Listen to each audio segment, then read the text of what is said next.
फ़कीर को बुरा भला कहने का अंजाम। अगर आप इस चैनल पर नए हैं तो इसे सब्सक्राइब कर दें और बेल आइकन को दबा दें और वीडियो को लाइक और शेयर कर दिया करें। एक साहब बड़े दौलतमंद थे। एक दफ़ा वो अपनी अहलिया के साथ खाना खा रहे थे। खाना बहुत मज़ेदार था, इसलिए बहुत शौक़ से खा रहे थे।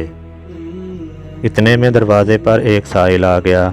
अब खाने के दौरान साइल का आना उनको नागवार गुज़रा। चनांचे उन्होंने साहिल को डांट डपट कर और जलीलो ख्वार करके बाहर निकाल दिया। कुछ अरसा बाद मियाँ बीवी में अनबन शुरू हो गई और लड़ाई झगड़े शुरू हो गए, यहाँ तक कि तलाक तक नौबत आ गई और उसने अपनी बीवी को तलाक दे दी।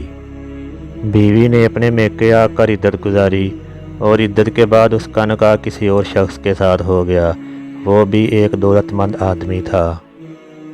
फिर एक दिन वो औरत अपने दूसरे शोहर के साथ बैठकर खाना खा रही थी कि इतने में दरवाज़े पर एक साइल आ गया।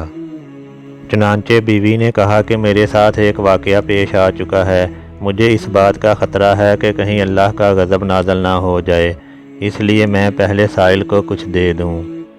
शोहर ने कहा दे आओ। चनांचे वो हैरान होकर वापस आई और अपने शोहर को बताया कि आज मैंने अजीब मंज़र देखा है। उसने कहा कि मेरा पहला शोहर जो था वो बहुत दौलतमंद आदमी था। मैं एक दिन इसी तरह उसके साथ बैठी खाना खा रही थी कि इतने में दरवाज़े पर एक साइल आ गया। मेरे साहब का शोहर ने उसे झिड़क कर और जलीलो ख्वार करके वहाँ से भगा दिया, जिसके नतीजे में उसका ये हाल हो गया है कि वो अब दरवाज़े पर भीख मांग रहा है। उसके दूसरे शोहर ने कहा कि मैं तुम्हें इससे भी ज़्यादा अजीब बात बताऊं कि वो साहिल जो तुम्हारे शोहर के पास आया था वो कोई और नहीं बल्कि मैं ही था। अल्लाह ने उस पहले शोहर की दौलत दूसरे शोहर को दे दी और इसका फ़क्र उसको दे दिया। अल्लाह ताला हम सब पर रहम फरमाए, आमीन। जी नाज़रीन, तो आपने देखा कि तकब्बर और फ़कीरों को बुरा भला कहने का अंजाम क्या होता है। इस वीडियो को लाइक और शेयर कर दें ताकि ज़्यादा से ज़्यादा लोगों की इस्लाह हो सके।